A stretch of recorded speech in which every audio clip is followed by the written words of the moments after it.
Hello, आप सभी कैसे हैं। आप सभी का मेरे यूट्यूब चैनल BHU एकेडमी में स्वागत है। आज हम लोग रीजनिंग से संबंधित टॉप 15 महत्वपूर्ण प्रश्नों को देखेंगे। ये सारे प्रश्न होने वाले आगामी एग्जामों के लिए बेहद ही महत्वपूर्ण होने वाले हैं। तो चलिए आइए एक एक करके शुरू करते हैं। नीचे दिए गए विकल्पों में से संबंधित संख्या को चुनिए। दिया गया है जिस तरह 23 14 से संबंधित है उसी तरह बताना है कि 7 क्वेश्चन मार्क के स्थान पे क्या आएगा। जब भी देखिए ऐसा प्रश्न आता है तो हमारा करने का अप्रोच क्या होता है, जो भी दो पेयर की संख्याएं होती हैं, जैसे 23 और 14 यहाँ दो पेयर की संख्याएं हैं, ये कैसे संबंधित है, इनके बीच में क्या संबंध है, सेम संबंध सेम लॉजिक को हम लोग 7 और क्वेश्चन मार्क में लगा करके अपना आंसर लाएंगे। ठीक है। अब दो पेयर की जो दो संख्याएं होती हैं ना, उनमें जनरली क्या होता है कि जो छोटी संख्या होती है ना उसी से बड़ी संख्या लाया जाता है 99% केस में। 1% केस में ऐसा भी हो सकता है कि बड़ी संख्या से छोटी संख्या लाया जा रहा हो। ठीक है, क्योंकि दोनों कंडीशन बन सकता है। 23 से भी 14 का रिलेशन हम निकाल सकते हैं। ठीक है, सेम चीज़ वही कर लेंगे, 7 से हम संख्या का रिलेशन निकाल लेंगे, या छोटी संख्या 14 का हम क्या करेंगे, 14 से हम 23 लाएंगे, 14 से 23 का रिलेशन निकालेंगे। ठीक है ना। लेकिन जनरली क्या होता है कि छोटी संख्या से हम बड़ी संख्या की तरफ मूव करते हैं। इस बात को आप लोग ध्यान रखिएगा। अब देखिए 14 से 23 बन रहा है, अगर 14 और 23 का डिफरेंस ले लेंगे तो हमें क्या मिलेगा, 9 मिलेगा ना। लेकिन यहाँ पे 7 और क्वेश्चन मार्क के स्थान पे क्या रहेगा कि 9 का डिफरेंस बनेगा, 16 रहना चाहिए, तभी तो 9 का डिफरेंस बनेगा। तो ऑप्शन में 16 तो दिया नहीं है, यानी इस तरीके से हम इस क्वेश्चन को सॉल्व नहीं कर सकते। ठीक है, कुछ और सोचते हैं। अगर 14 में हम क्या कर दें, 2 का मल्टीप्लाई कर दें, तो 14 में 2 का मल्टीप्लाई कर देंगे तो कितना हो जाएगा, 28 हो जाएगा। 14 दूना 28। और अगर -5 कर देंगे तो 23 आ जाएगा कि नहीं, बिल्कुल आ जाएगा। ठीक है, सेम चीज़ मान लेते हैं सपोज करिए कि क्वेश्चन मार्क के स्थान पे x था, तो हमने क्या किया कि x में 2 का मल्टीप्लाई किया। ठीक है ना, x में 2 का मल्टीप्लाई किया और क्या किया मैंने, -5 किया, क्योंकि -5 यहाँ किया गया था, तो आपका 7 आ रहा है। ठीक है, तो ये कितना हो गया, 2x हो गया। 2x - 5 बराबर कितना हो गया, 7 हो गया। तो इधर 2x बराबर कितना हो गया, 12 हो गया। तो x बराबर कितना हो गया आपका, 6 आ गया। यानी क्वेश्चन मार्क के स्थान पे क्या आएगा, 6 आएगा। और 6 किस ऑप्शन में दिया गया है, ऑप्शन नंबर ए में दिया गया है। तो करेक्ट आंसर क्या हो जाएगा, ऑप्शन नंबर ए हो जाएगा। उम्मीद करते हैं कि आप लोग समझ पाए होंगे। चलिए अगले प्रश्न पे चलते हैं। नीचे दी गई श्रृंखला श्रेणी में प्रश्नवाचक चिन्ह के स्थान पर कौन सी संख्या आएगी।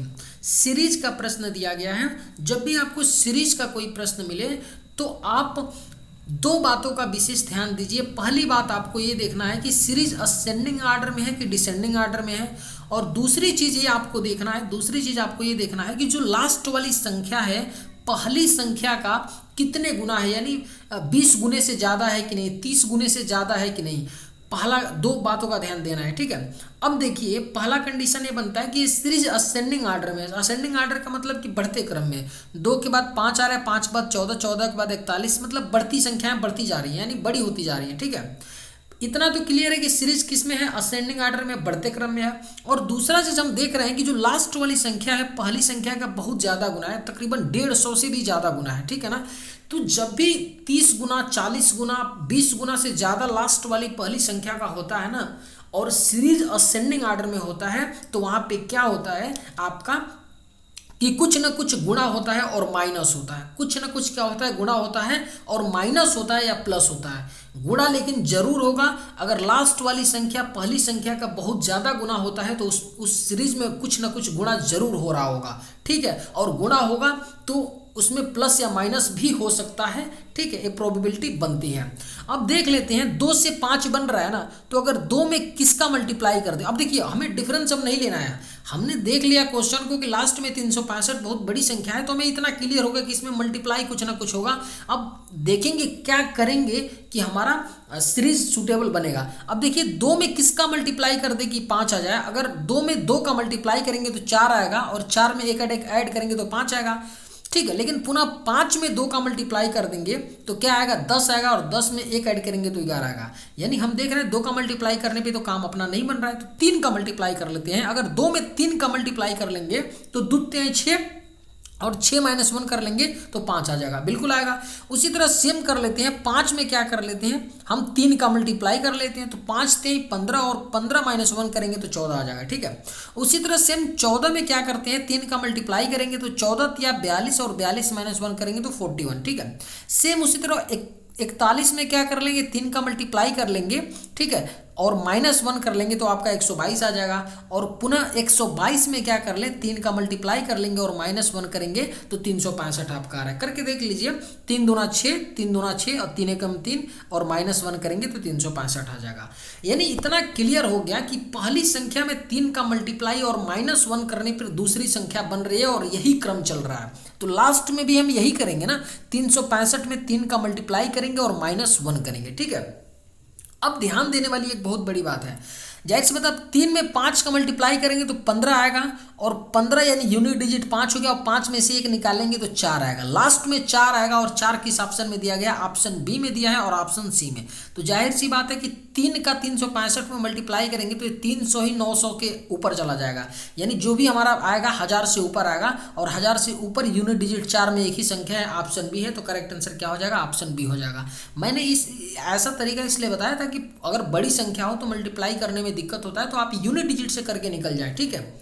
मल्टीप्लाई करके देख भी लीजिए कितना आ रहा है, 3 पचे कितना हो गया 15 हो गया और 3 छक्के 18 1 19 9 हासिल 1 हो गया, 3 तरीके 9 1 10 हो गया, 1095 आ रहा है। माइनस 1 करेंगे तो कितना आएगा 1094 आएगा। तो हमारा करेक्ट आंसर क्या हो जाएगा, ऑप्शन नंबर बी हो जाएगा। उम्मीद करते हैं कि आप लोग समझ पाए होंगे। चलिए अगले प्रश्न पे चलते हैं। निम्नलिखित प्रश्न में दिए गए विकल्पों में से विषम शब्द का चयन करें। 4 शब्द दिए गए हैं, इन 4 शब्दों में से बताना है हमें कि कौन सा एक शब्द विषम है और 3 शब्द किसी न किसी प्रकार से संबंधित हैं।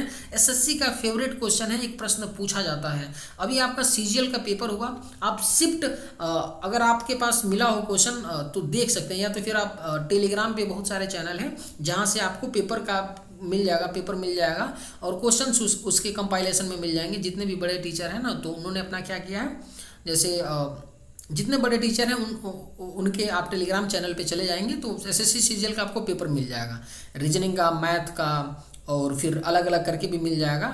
अब पता चलेगा किस शिफ्ट का है, सारा चीज़ क्वेश्चन मिल जाएगा। वहाँ पे जाके आप रीजनिंग में देख सकते हैं किस टाइप का क्वेश्चन पूछा जाता है कि नहीं, हर शिफ्ट में पूछा जाता है। अभी एसएससी एमटीएस का एग्जाम हो रहा है, एसएससी एमटीएस के भी एग्जाम में भी आपके हर शिफ्ट में एक क्वेश्चन पूछा जाता है, क्योंकि एसएससी का यही पैटर्न है, ठीक है। अब देखिए 4 शब्दों दिए गए हैं, इसमें से 3 एक समान है, तो देख लेते हैं। पहला गुर्दा दिया है, दूसरा नाक है, तीसरा यकृत है, चौथा क्या है आपका फेफड़ा है। ध्यान से अगर देखते हैं तो हमें पता चलता है कि गुर्दा, यकृत और फेफड़ा क्या है, यह आंतरिक अंग है, शरीर के क्या है, आंतरिक अंग है कि नहीं, आंतरिक अंग है शरीर के, आंतरिक अंग है कि नहीं शरीर के, बिल्कुल है। लेकिन जो नाक है आपका शरीर का क्या है, बाह्य अंग है। क्या है, शरीर का बाह्य अंग है नाक। क्या है, बाह्य अंग है शरीर का नाक। इसलिए हमारा ऑप्शन बी क्या हो जाएगा, विषम हो जाएगा इन चारों में से। उम्मीद करते हैं कि आप लोग समझ पाए होंगे। चलिए अगले प्रश्न पे चलते हैं। यदि किसी सांकेतिक भाषा में टेम्पल को DKOLZS लिखा जाता है तो उसी सांकेतिक भाषा में मेजर को क्या लिखा जाएगा। देखिए इस तरह का प्रश्न होता है ना, बिल्कुल पूछा जाता है, चाहे कोई भी एग्जाम हो, आपका एसएससी रेलवे पूछा ही जाता है इस टाइप का प्रश्न। और जब भी ऐसा प्रश्न आता है तो होता क्या है, ध्यान दीजिएगा। जैसे यहाँ पे टेम्पल दिया है ना, होगा क्या कि टेम्पल के जो अल्फ़ाबेट दिए गए हैं ना, अक्षर दिए गए हैं, इनके प्लेस वैल्यू में प्लस या माइनस करके ही लिखा जाएगा DKOLZS, ठीक है, लिखा जाएगा। अब सवाल ये उठता है ना, देखिएगा ध्यान समझिएगा, सवाल ये उठता है कि टी के प्लेस वैल्यू में से प्लस या माइनस करके कुछ भी लिखा जाएगा तो डी लिखा जाएगा या के लिखा जाएगा या ओ लिखा जाएगा या एल ये लिखा जाएगा, यह क्लियर नहीं होता है। लेकिन जनरली क्या होता है, जनरली बात करते हैं कि टी के प्लेस वैल्यू में प्लस या माइनस करके डी लिखा जाएगा या यस लिखा जाएगा। जनरली मैं बता रहा हूँ, मतलब नॉर्मल केस में होता है, 80% केस में ऐसा होता है। लेकिन कई दफ़ा ऐसा भी होता है कि टी के प्लेस वैल्यू का रिलेशन बीच वाले से होता है, ए का स्टार्टिंग वाले से होता है, एम का लास्ट वाले से होता है, यानी रिसफल करके दिए होते हैं, ठीक है। तो वो आप अधिक से अधिक प्रैक्टिस करेंगे तो आपको पता चल जाएगा। लेकिन जनरली जो हमारा दिमाग क्लिक करना चाहिए, यही करना चाहिए कि टी दिया है, टी का प्लेस वैल्यू 20 होता है तो 20 और डी का प्लेस वैल्यू 4 होता है, यानी टी को पकड़ रहे हैं तो डी स्टार्टिंग वाले को देखें और या तो लास्ट वाले को देखें, जनरली देखिए, उसके बाद अगर नहीं बनता है तब हमें बीच में देखना होता है। अब देखिए समझाने के लिए मैं इसको लिख लेता हूँ यहाँ पर और लिख करके थोड़ा सा बताने का प्रयास आगे करता हूँ, ठीक है। TAMPLE ऐसे लिखना नहीं है, एग्जाम में लिखिएगा फिर सिलेक्शन नहीं होगा, लुटिया डूब जाएगी, ठीक है। समझाने के लिए मैं आपको बता रहा हूँ ताकि आप समझ पाएँ कि इस तरह के प्रश्नों को कैसे करते हैं, ठीक है। मैंने लिख लिया। अब मैं ये देख रहा हूँ टी का प्लेस वैल्यू 16 होता है और डी का प्लेस वैल्यू 4 होता है। अब माफ़ी चाहते हैं, ये आपका टी का प्लेस वैल्यू 20 होता है ना, टी का प्लेस वैल्यू क्या होता है 20 होता है, टी का प्लेस वैल्यू 20 होता है और डी का प्लेस वैल्यू 4 होता है। यानी टी और डी को रिलेट करेंगे तो -16 करेंगे तब तो आएगा ना, डी आएगा, ठीक है। और एक की बात कर लेते हैं, ए का प्लेस वैल्यू 1 होता है और के का 11 होता है। देखिए यहाँ -16 हुआ था, यहाँ पे अब कितना हो गया, यहाँ पे कितना हो गया -10 हो गया। यानी कहीं ना कहीं इस तरह से नहीं बन सकता है, समझ पा रहा है। यानी डी को पकड़ के चलेंगे तो नहीं बनेगा। लेकिन लास्ट वाला देख लेते हैं, बोले थे ना या तो शुरू वाला जाएगा या तो लास्ट वाला। टी का प्लेस वैल्यू 20 होता है, एस का प्लेस वैल्यू 19 होता है, तो टी का हम लास्ट में लेके चलते हैं। अगर टी के प्लेस वैल्यू में इसमें -1 कर देंगे तो आपका 19 आ जाएगा ना, 19 एस का प्लेस वैल्यू होता है, ठीक है। उसी तरह ए का प्लेस वैल्यू 1 होता है और जेड का प्लेस वैल्यू 26 होता है। तो ए में से जब -1 जाएंगे ना, करेंगे ना, तो हमारा जेड आ जाता है, ठीक है। क्या आता है, जेड आता है, यानी ए का जेड हो गया। उसी तरह एम का प्लेस वैल्यू 13 होता है, 13 में से -1 करेंगे तो आपका एल आ जाएगा, 12 होता है, एल का प्लेस वैल्यू 12। उसी तरह पी का प्लेस वैल्यू 16 होता है, 16 में से -1 करेंगे तो ओ आ जाएगा, ओ का प्लेस वैल्यू कितना होता है 15 होता है। उसी तरह एल का प्लेस वैल्यू 12 होता है, 12 में से -1 करेंगे तो आपका के आ जाएगा, 11 प्लेस वैल्यू होता है। इसी तरह ई का प्लेस वैल्यू 5 होता है, इसमें से -1 करेंगे तो डी आ जाएगा, डी का प्लेस वैल्यू 4 होता है। यानी हम सिंपली समझ गए हैं कि कुछ नहीं हो रहा है, टी का एस, ए का जेड, एम का एल और माइनस टेम्पल है ना, इसके अक्षरों में से माइनस एक प्लेस वैल्यू में से रिड्यूस होकर के लिखा जा रहा है। तो सेम चीज हम लोग मेजर में कर लेते हैं। अब देखिए हमें जाहिर सी बात है कि लास्ट जाना है, तो एम का प्लेस वैल्यू कितना होता है 13, 13 में से 1 निकलेगा तो कितना 12, 12 लास्ट किसका प्लेस वैल्यू होता है एल का, ठीक है। ए का प्लेस वैल्यू 1 माइनस करेंगे 1 करेंगे तो जेड आ जाएगा, लास्ट से हम लिख रहे हैं, ठीक है। जे का प्लेस वैल्यू 10 -1 करेंगे तो 9 आई हो गया। ओ का प्लेस वैल्यू 15, 15 में से -1 करेंगे तो एन आ जाएगा। और आर का प्लेस वैल्यू 18, 18 में से 1 माइनस करेंगे तो 17 और 17 किसका प्लेस वैल्यू होता है क्यू का होता है। तो हमारा यहाँ पे मेजर को क्या लिखा जाएगा QNIZL लिखा जाएगा। किस ऑप्शन में दिया गया है, ऑप्शन नंबर डी में दिया गया है। तो करेक्ट आंसर क्या हो जाएगा, ऑप्शन नंबर डी हो जाएगा। उम्मीद करते हैं कि आप लोग समझ पाए होंगे। चलिए अगले प्रश्न पे चलते हैं। नीचे दिए गए शब्दों को सार्थक अनुक्रम में व्यवस्थित करें। सार्थक क्रम में 5 शब्द दिए गए हैं, इनको एक सार्थक क्रम में व्यवस्थित करना है। जब भी देखिए ऐसा प्रश्न मिले ना तो इसको सॉल्व करने से पहले हमें क्या करना होता है, जो भी 5 शब्द 6 शब्द दिए गए होते हैं उनको एक बार आप ध्यान से सभी को पढ़िए, ठीक है। तभी आपको समझ में आएगा कि शब्द क्या दिए गए हैं और इन शब्दों का एक सार्थक क्रम किस वे में हम बना सकते हैं। जब तक आप 5 जो भी शब्द दिए गए होते हैं उनको एक बार नहीं पढ़ेंगे, 1-2 बार नहीं पढ़ेंगे, तब तक आप क्लियर नहीं हो पाएंगे। यहाँ पे अगर हम पढ़ते हैं तो हमको पता चलता है अंगूर है, अंगूर का बाग है, मदिरा है, शराब बनाना है, आवासन करना है। यानी इसको हमने एक बार पढ़ा तो हमें क्लियर हो गया कि यहाँ पे अंगूर से मदिरा बनने की प्रक्रिया चल रही है। अंगूर है तो अंगूर का बाग है तो शराब बनता है, तो मदिरा फाइनल बनता है, ठीक है। तो इतना क्लियर हो गया कि जाहिर सी बात है कि आपका अंगूर से शराब बनता है और उसी के प्रोसेस की बात की जा रही है, ठीक है। तो अब देख लेते हैं कि सबसे पहले क्या होना चाहिए। सबसे पहले क्या होगा, अंगूर का बाग होगा, यानी 2 नंबर। भाई 2 नंबर अंगूर का बाग रहेगा तभी तो अंगूर मिलेगा हमें, अंगूर तभी तो उस पर फलेगा, यानी 2 के बाद 1 आएगा। अब यहाँ से भी आप आगे जा सकते थे ऑप्शन से, 2 से स्टार्ट केवल ऑप्शन ए हो रहा है तो करेक्ट आंसर आपका ऑप्शन ए हो जाता और आप मार करके आगे चले जाते हैं, ठीक है। तो भी आपका सही होता, गलत नहीं होता। लेकिन आगे तक देख लेते हैं, ठीक है। 2 के बाद ये होगा, अंगूर का बाग रहेगा तो उसके बाद अंगूर हमको मिलेगा, ठीक है। तो उसके बाद क्या करेंगे हम कि शराब बनाने के लिए, उसके बाद क्या करेंगे हम अंगूर लेंगे, अंगूर लेने के बाद क्या करेंगे, उसका आवासन करेंगे। आवासन क्या होता है, तो जब शराब बनाने के लिए अंगूर को किसी भी बर्तन में, किसी भी पॉट में लंबे समय तक के लिए उसको फर्मेंटेशन के लिए रखा जाता है, उसी को बोलते हैं आवासन करना। तो 5 नंबर अंगूर का आवासन किया जाएगा, ठीक है। उसके बाद क्या होगा, तो शराब बनेगा। जब आवासन कर ले हो जाएगा उसके बाद क्या होगा, शराब उसका बनाया जाएगा, उसको छाना जाएगा, ठीक है, तो 4 नंबर आएगा। और जब शराब बन जाएगा तो क्या हो जाएगा, उसका फाइनल रूप क्या मिल जाएगा, मदिरा हमें तैयार हो जाएगा, मदिरा मिल जाएगा।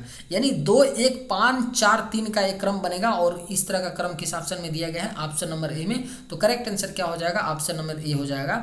उम्मीद करते हैं कि आप लोग समझ पाए होंगे। चलिए अगले प्रश्न पे चलते हैं।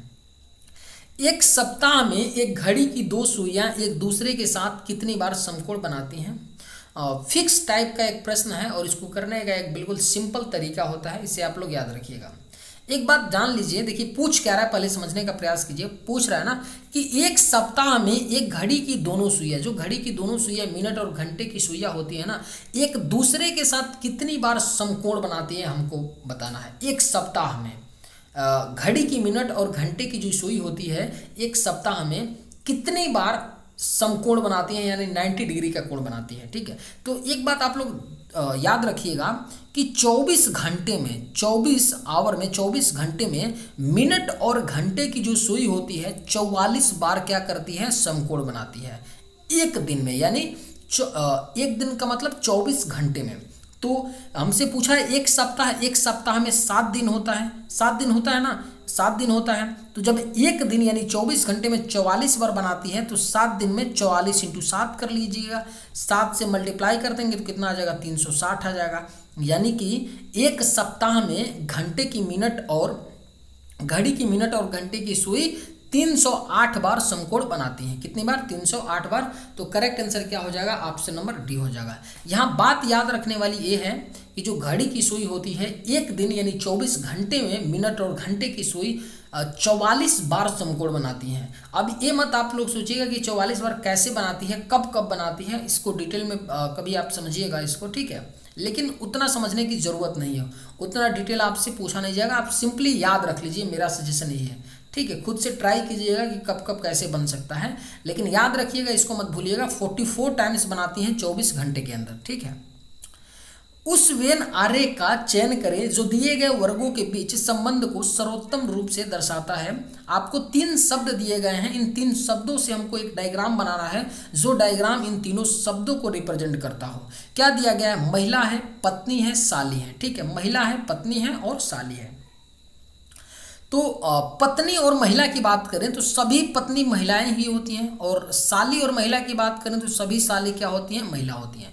यानी इतना क्लियर है कि हमारा एक बड़ा बनेगा, एक क्या होगा, महिला होगा, और महिला के अंतर्गत ही पत्नी और साली होगी, ठीक है। तो एक क्या हो गया, पत्नी हो गई, और एक क्या होगी, साली हो गई। अब ध्यान से देखिए, पत्नी और साली, पत्नी को मैं क्या करता हूँ, वाइफ लिख देता हूँ, और साली को मैं एस से साली लिख देता हूँ, ठीक है, कोई नहीं, साली। अब देखिए एक बात ध्यान देने वाली बात है, साली और पत्नी है जो एक दूसरे को इंटरसेक्ट क्यों करेंगी, क्योंकि कुछ जो पत्नी है ना वो साली होंगी और कुछ साली पत्नी होंगी। अब ये कैसे संभव है, देखिए ध्यान से समझिएगा, थोड़ा इसको रिलेशन में रिलेट करने का प्रयास करिएगा, थोड़ा सा इसको एनालाइज करिएगा। जो कुछ पत्नी होगी, मान लीजिए सपोज करिए आपकी पत्नी है, तो किसी न किसी की, जैसे किसी न किसी की तो वो क्या लगेंगी, साली लगेंगी कि नहीं। क्यों कैसे लगेंगी, क्योंकि अगर मान लीजिए आपकी पत्नी की जो बड़ी बहन रही होंगी उनके हस्बैंड के लिए आपकी पत्नी तो साली ही लगेंगी ना। अब ये मत कहिएगा सर जी शादी हो गया है तो अब साली कैसे, इतना डीप मत जाइएगा, ठीक है, वो अलग बात हो जाएगा। लेकिन इतना याद रखिएगा कि कुछ पत्नियां साली होती हैं और कुछ सालियां पत्नी भी होती हैं, ठीक है, किसी की। इसलिए हमारा कुछ इस तरह का डायग्राम बनेगा, और इस तरह का डायग्राम किस ऑप्शन में दिया गया है, ऑप्शन नंबर सी में। तो करेक्ट आंसर क्या हो जाएगा, ऑप्शन नंबर सी हो जाएगा। उम्मीद करते हैं कि आप लोग समझ पाए होंगे। चलिए अगले प्रश्न पे चलते हैं। ए पुत्र है बी का, सी का पिता एफ है, एफ पुत्र है डी का और बी की पुत्री। ब्लड रिलेशन का प्रश्न है। कोई ऐसा एग्जाम नहीं है जिसमें अगर रीजनिंग का प्रश्न पूछा जाए और ब्लड रिलेशन का प्रश्न ना आए। एक प्रश्न पूछा जाता है, आप एसएससी का प्रीवियस उठा के देख लीजिए, आप अभी यूपी पुलिस का री एग्जाम का पेपर हुआ है उसे उठा के देख लीजिए, आप सीजीएल का पेपर हुआ उसको उठा के देख लीजिए, एमटीएस का पेपर हो रहा है, बच्चे बता रहे हैं कि हर शिफ्ट में एक क्वेश्चन पूछा जाता है।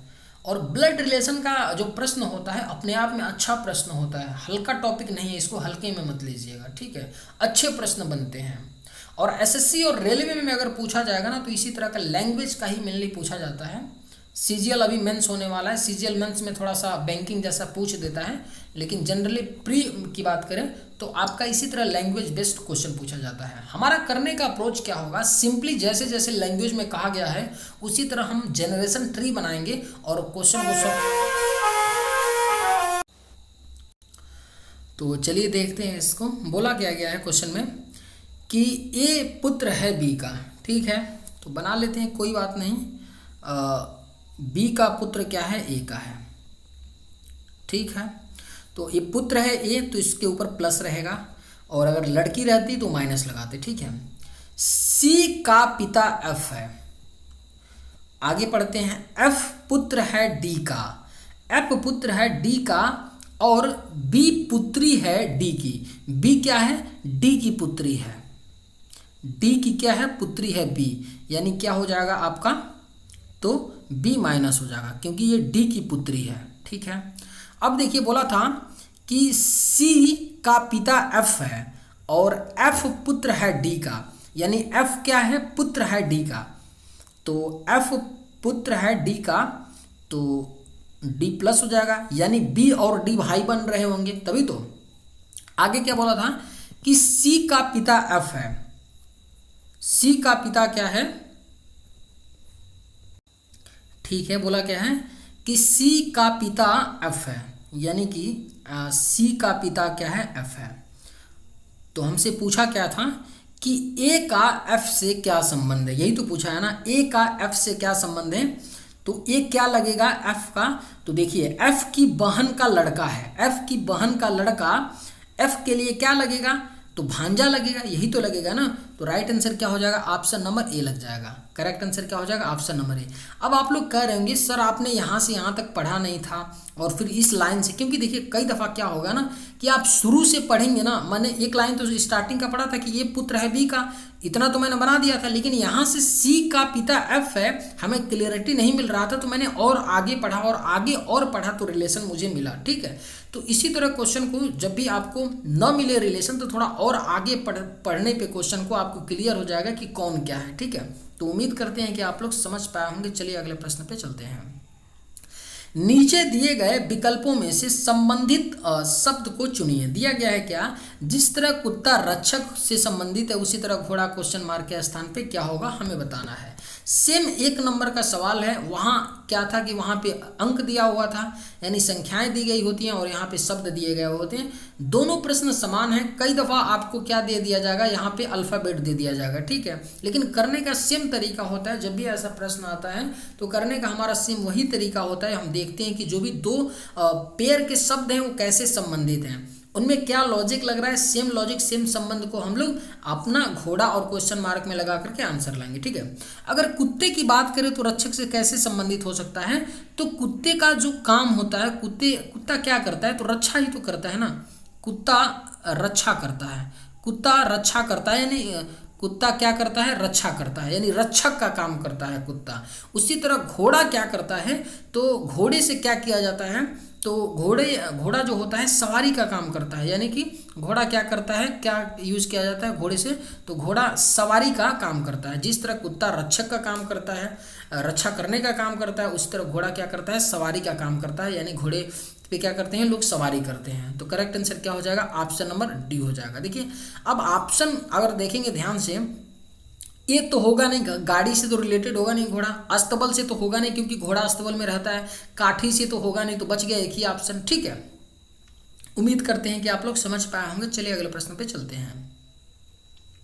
राहुल पश्चिम दिशा में 8 किलोमीटर की दूरी चलता है, फिर बाईं ओर घूमकर 6 किलोमीटर की दूरी तय करता है। डायरेक्शन का प्रश्न है, सिंपल सा प्रश्न है, जैसा जैसा प्रश्न में कहा गया है वैसे हम लोग देख लेंगे।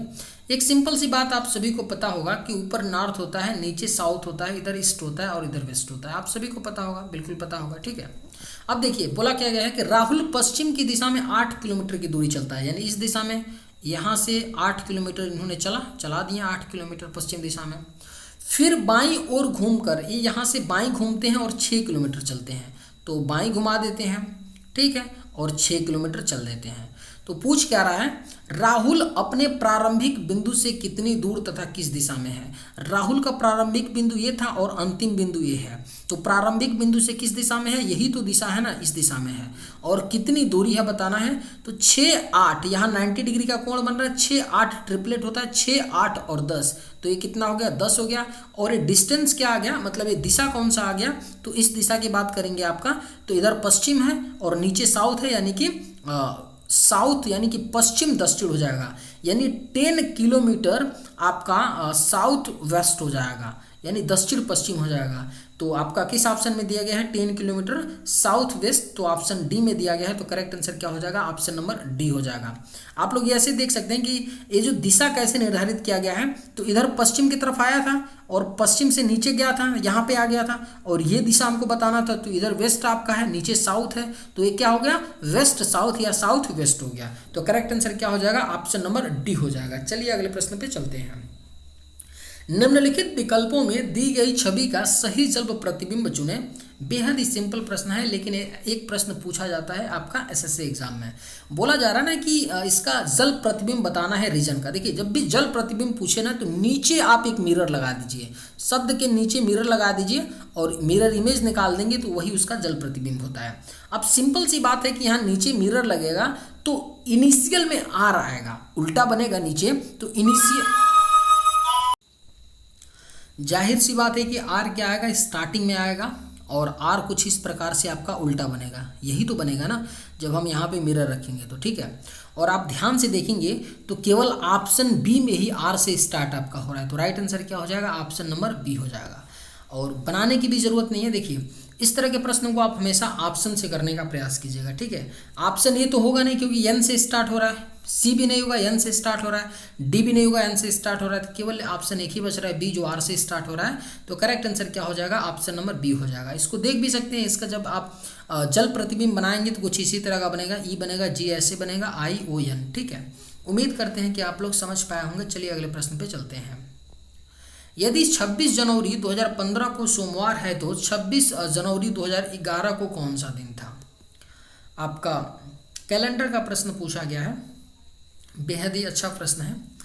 कहा जा रहा है कि यदि 26 जनवरी 2015 को सोमवार है, तो पूछ क्या रहा है कि 26 जनवरी 2011 को, यानी बैक में आकर के हमको बताना है। एक सिंपल बात आप लोग याद रखिएगा, उसी सिंपल बात पे प्रश्न सॉल्व होगा। जब भी हम किसी वर्ष के किसी तारीख से अगले वर्ष के उसी तारीख को जाने पर सामान्य वर्ष में दिन एक दिन बढ़ जाता है और लीप वर्ष में दिन 2 दिन बढ़ जाता है। इसका मतलब ये हुआ कि मान लीजिए मैं बात करूं कि 2 अप्रैल 2011, ठीक है, 2 अप्रैल मैं 2013 ले लेता हूँ, ठीक है। 2 अप्रैल 2013 को सोमवार था, तो हमको बताना है कि 2 अप्रैल 2014 को क्या होगा। तो देखिए, 2 अप्रैल की ही बात हो रही है 2013 में, और 2014 में भी 2 अप्रैल की बात हो रही है, ठीक है। तो जब अगले वर्ष में हम जा रहे हैं ना, तो 2 अप्रैल 2013 को सोमवार था ना, तो अगले वर्ष में मंगलवार हो जाएगा, एक बढ़ जाएगा, एक दिन मंगलवार, ठीक है। क्यों? क्योंकि 2013 नॉर्मल ईयर है, 2014 भी नॉर्मल ईयर है, इसलिए एक बढ़ेगा। अगर यही यहाँ पे कोई भी क्या होता, आपका लीप ईयर होता, तो 2 दिन बढ़ जाता, ठीक है। तो इसी कंसेप्ट पे करते हैं इस प्रश्न को। देखिए, जाहिर सी बात है कि 26 जनवरी था आपका, 26 जनवरी 2015 था ना, तो जब 2014 में आएंगे तो क्या हो जाएगा, सोमवार था तो 2014 में आएंगे तो संडे आ जाएगा, आएगा ना। जब 2014 में आएंगे तो आपका क्या आ जाएगा, संडे आएगा, ठीक है। 2013 में आ जाएंगे तो क्या आ जाएगा, आपका सैटरडे आएगा कि नहीं, क्योंकि अभी कोई लीप ईयर नहीं है। 2013 में क्या आ जाएगा, सैटरडे, 2013 में क्या आ जाएगा, सैटरडे आ जाएगा। और 2012 में जब आएंगे तो क्या हो जाएगा, 2012 में आएंगे तो 2012 एक लीप ईयर है कि नहीं, तो वहाँ पे 2 माइनस हो जाएगा, यानी कि सैटरडे में से 2 माइनस करेंगे तो क्या हो जाएगा, BFA हो जाएगा, यानी बृहस्पतिवार आ जाएगा। यानी हम 2012 में आ गए हैं और हमारे पास क्या आ गया, बृहस्पतिवार आ गया, ठीक है, यानी कि बृहस्पतिवार, ठीक है, बृहस्पतिवार आ गया, ठीक है। और हमें 2011 तक जाना है। जब 2011 में आएंगे 26 जनवरी 2011 को, तो एक दिन और माइनस हो जाएगा, तो बृहस्पतिवार में से एक दिन और माइनस करेंगे तो क्या आ जाएगा आपका बुधवार आ जाएगा। ठीक है, तो आपका 26 जनवरी 2011 को कौन सा दिन होगा, बुधवार होगा, और बुधवार किस ऑप्शन में दिया गया है, ऑप्शन नंबर बी में दिया गया है। तो करेक्ट आंसर क्या हो जाएगा, ऑप्शन नंबर बी हो जाएगा। उम्मीद करते हैं कि आप लोग समझ पाए होंगे। चलिए अगले प्रश्न पे चलते हैं।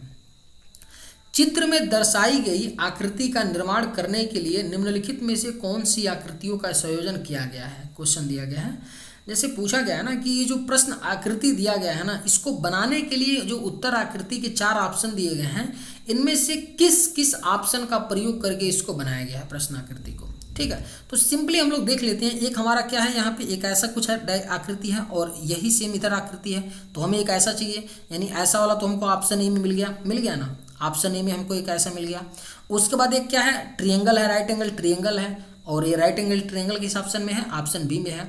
यानी कि प्रश्न आकृति को बनाने के लिए ऑप्शन ए और बी की हमें जरूरत पड़ेगी, और ऑप्शन ए और बी किस ऑप्शन में दिया गया है, ऑप्शन नंबर सी में। तो करेक्ट आंसर क्या हो जाएगा, ऑप्शन नंबर सी हो जाएगा। उम्मीद करते हैं कि आप लोग समझ पाए होंगे। चलिए अगले प्रश्न पे चलते हैं। दिए गए चिन्ह समूहों में से समीकरण के लिए उपयुक्त विकल्प का चुनाव कीजिए। बोला जा रहा है कि एक इक्वेशन दिया गया है और इक्वल टू में 32 है, तो बोला जा रहा है कि जो खाली स्थान है ना, चारों ऑप्शन में से कि सब ऑप्शन के साइन को रखने पर आपका इक्वेशन संतुष्ट होगा। ठीक है, तो देखिए इसको सिंपल तरीका होता है कि आप ऑप्शन से इसको एक एक भर के देख लीजिए और सॉल्व करिए। ठीक है, तो इसमें टाइम टेकिंग होता है, लेकिन थोड़ा सा हम लोग दिमाग लगाने का प्रयास करेंगे तो उससे हम लोग क्या करेंगे, टाइम बचा लेंगे। ठीक है, अब देखिए इक्वल टू के बाद 32 दिया है, तो इतना तो क्लियर है कि 8 और 4 के बीच में अगर मल्टीप्लाई होगा तभी ये बड़ी संख्या बनेगी, है कि नहीं। गलत कह रहे हैं तो बताइए, क्योंकि ऐसा तो है नहीं कि कहीं भी इक्वेशन में 2 बार मल्टीप्लाई दिया है कि हम 4 और 2 में भी मल्टीप्लाई कर लें, 6 और 3 में मल्टीप्लाई कर लें और यहाँ माइनस भी रहेगा तो काम चलेगा, ऐसा तो है नहीं ना। तो इतना तो क्लियर है कि 8 और 4 के बीच में मल्टीप्लाई होगा तभी इतनी बड़ी संख्या आ सकती है। तो ऑप्शन सी नहीं होगा और ऑप्शन बी नहीं होगा। केवल 2 ऑप्शन दिया गया है और 2 ऑप्शन में से किसी दोनों ऑप्शन को चेक करके देख लेते हैं। ऑप्शन ए को चेक करेंगे, अगर रखते हैं 8 × 4 -2 + 6 डिवीजन कर लेते हैं 3, तो 3 से 6 2 बार में कट गया, और 8 चौको 32, 32 - 2 + 2, 2 और 2 से कट गया यानी 32, 32 बराबर 32 आ गया ना। यानी कि ऑप्शन ए हमारा करेक्ट आंसर हो जाएगा। क्या हो जाएगा, option number A correct answer हो जाएगा। उम्मीद करते हैं कि आप लोग समझ पाए होंगे। चलिए अगले प्रश्न पे चलते हैं। 80 व्यक्तियों की लिस्ट में मोहन का क्रम नीचे से 7वां है, तो ऊपर से मोहन का क्रम बताइए। बिल्कुल फिक्स टाइप का एक प्रश्न है, उसको करने का भी बिल्कुल फिक्स तरीका होता है। सिंपल सा इस क्वेश्चन के पैटर्न को याद रखिएगा। ठीक है, तो ऊपर से मोहन का क्रम पूछा गया है ना, तो ऊपर से मोहन का क्रम क्या हो जाएगा, 80 - 7 + 1, 80 - 7 करेंगे तो 73 + 1 कर लेंगे तो 74 आएगा। ठीक है, यानी कि ऊपर से मोहन का क्रम कौन सा हो जाएगा, 74 हो जाएगा। ठीक है ना, तो करेक्ट आंसर क्या हो जाएगा, ऑप्शन नंबर ए हो जाएगा। आप लोग इसको एनालाइज करके भी देख सकते हैं कि 80 व्यक्तियों की लिस्ट में मोहन का क्रम नीचे से क्या है, 7वां है, तो इसके ऊपर कितने लोग रहे होंगे, 73 लोग रहे होंगे। मोहन के ऊपर 73 लोग रहे होंगे, यहाँ इसका 7वां है। जब ऊपर से आएंगे हम लोग तो इसका 73 के बाद 74वां ही तो पड़ेगा ना, ऊपर से पूछ रहा है, तो ऐसे भी आप समझ सकते हैं। ठीक है, तो राइट आंसर क्या हो जाएगा, ऑप्शन नंबर ए हो जाएगा। उम्मीद करते हैं कि आप लोग समझ पाए होंगे। चलिए आज की वीडियो में बस इतना ही। अगर आप लोग को ये वीडियो पसंद आए तो एक लाइक जरूर कीजिएगा। थैंक्स।